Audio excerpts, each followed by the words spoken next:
Yung magandang araw po sa ating lahat mga kabibe. So bali nandito na naman po tayo sa ating farm, mini farm. Katapos lang po natin na magpakain sa kanila mga idol yan. Makain sila. So ngayon mga idol, ang dami na pong nagsipag-iklugan po na ating alaga, kaya tara tignan kung ilan na po yung mga itlog nila. Okay, tara. Okay. So bali dito sa una nating paiklugan, 2, 4, 6, may 6 na po. So, pangalawa, yun, tatlo, tago yung isa. Dito naman po, yun, medyo madami-dami. 2, 4, 6, 7, yun, may git 10. Nasa 18 ata.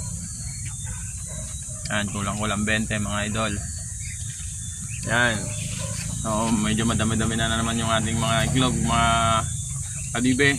Pwera pa yung nasa ating incubator. Yung nasa ating incubator, nasa 50 plus mga kadibe. So, tignan na naman natin doon sa pangalawang pang-iklogan. Yan po sa kabila. Tara, tignan. Yan, nagsisikainan. Sige, kain na ng kain.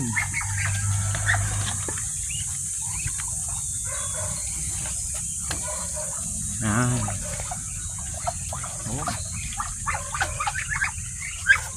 Yan po ang ating pangalawang pangiklugan. So, bali dito na po tayo. Pangalawa. So, tignan po natin kung ilan na po yung kanilang mga iklog. Yan, dito po sa una, 2, 4, 6, may 6 na po. Pangalawa, ito kaka-umpisa pa lang. Isa. Tapos dito, wala pa. Yan mga kabibe. So, bali may 5 na po tayong nangiklog na bibe. So bali magtuloy-tuloy lang yan basta magandang pakain.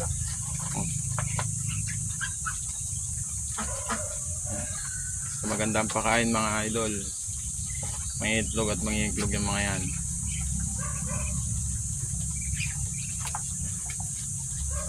Dito naman po sa ating kabila, yan, kumakain lang po sila. Bali wala pa tayong pang-iklogan dyan sa kabila kasi wala pa nangiklog dyan. Pero kung may mangiklog na, yan, gagawan pa po natin dyan. Hindi pa po natin maharap, baka sa day off na naman po.